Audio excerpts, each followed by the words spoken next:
paz do Senhor, igreja. Eu quero agradecer a oportunidade de poder estar aqui essa semana, nessa semana de mensagens sobre a Páscoa.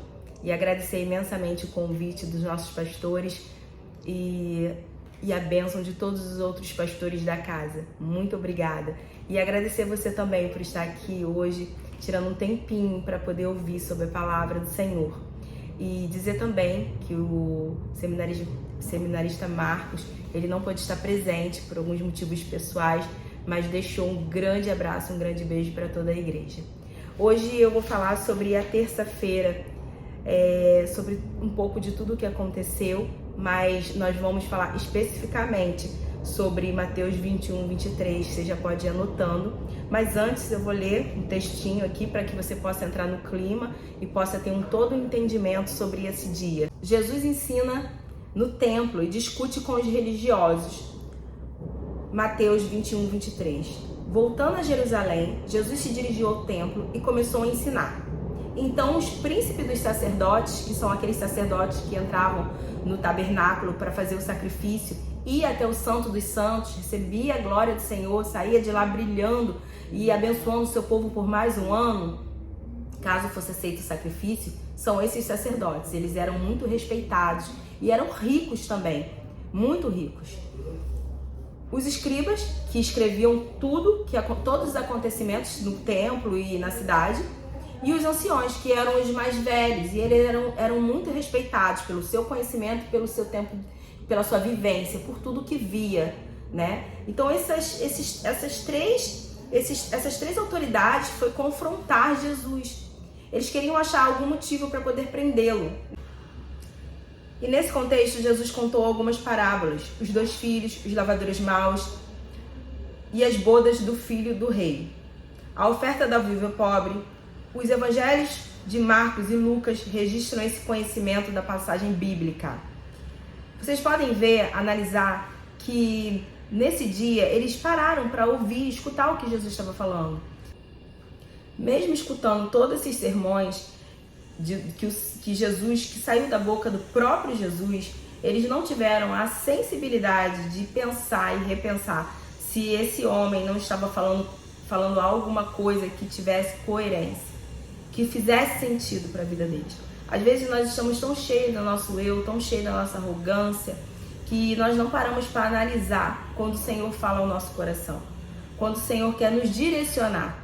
Então, muitas das vezes nós temos que parar, refletir, ter um tempo para que a gente possa ter uma intimidade com Deus. Essas pessoas não tinham intimidade com Deus nenhuma. Essas pessoas não tinham relacionamento com Deus.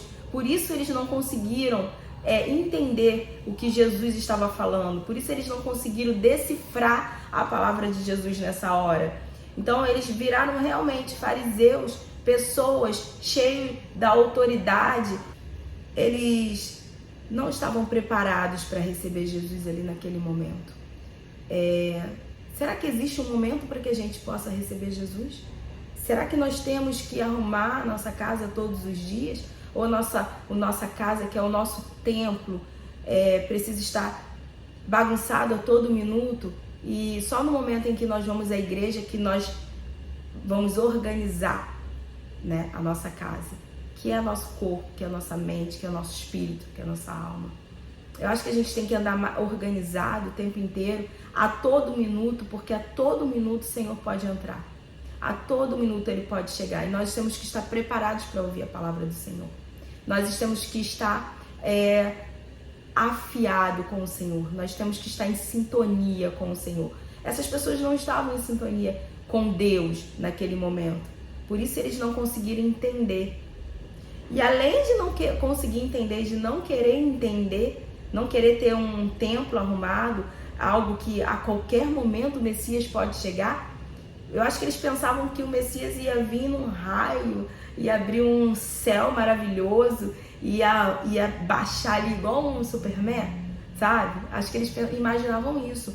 Porque, na verdade, eles nunca pensaram que o Messias seria Jesus, um homem tão simples, que entrou na cidade sentado num burro. Como assim? Né? Então, assim, e com e foi com autoridade para cima de Jesus, perguntando com que autoridade faz isso? Quem te mandou aqui? Quem te deu essa autoridade? Quem deixou você fazer essa arruaça aqui nesse templo? Você tá louco? Você tá maluco? Que eu acredito que isso não tá na Bíblia, mas eu acredito que deve ter sido um escândalo. Deve ter mandado guardas tirar ele. O que é isso? O que esse homem tá falando? O que ele tá fazendo? Porque um monte de religiosos, um monte de gente sem noção, sem visão, sabe? Querendo somente ali apontar as pessoas, ditar regras, autoridade. E aí de repente chega um homem falando com tanto amor, falando de amor. Não, esse não é o Messias. Porque o Messias eles imaginaram que ia chegar, era um rei, algo assim sobrenatural. E frustrou. E o Senhor frustrou todas as expectativas desse povo. Quando todo aquele pessoal, os sacerdotes, anciões, escribas, quando eles questionaram a Jesus, da onde veio essa autoridade, quem te deu essa autoridade para estar aqui falando? Se Jesus falasse, essa autoridade veio dos homens, certamente não ficaria um ali para defender Jesus, todos eles correriam. Eles ainda não tinham esse nível de fé, de conhecimento para isso. Se falasse se a autoridade veio dos céus, certamente Jesus seria preso, então não era a hora de falar, ainda não era a hora de se expor. Mas Jesus confrontou.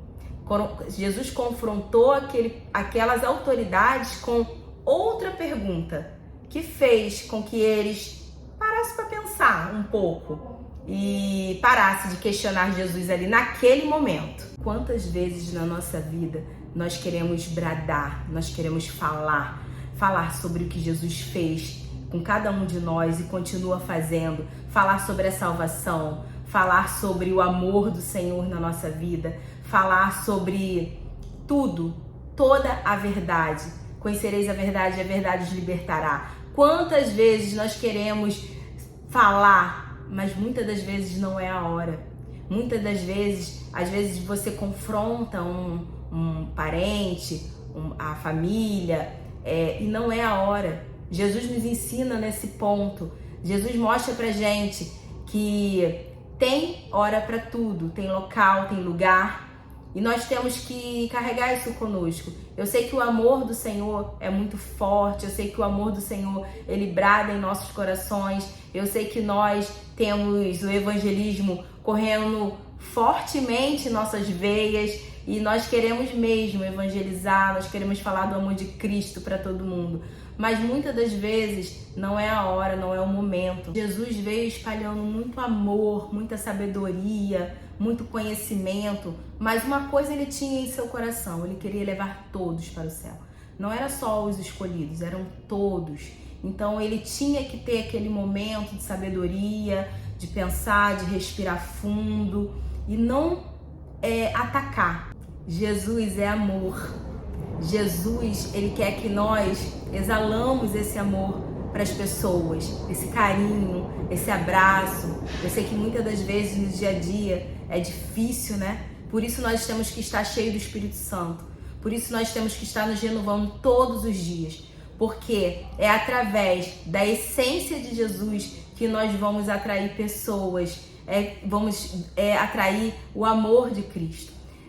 As pessoas têm que olhar para nós e falar, meu Deus, eu quero esse Jesus. Eu ouvi isso há 2 meses atrás. Eu quero conhecer esse Jesus aí que você fala tanto.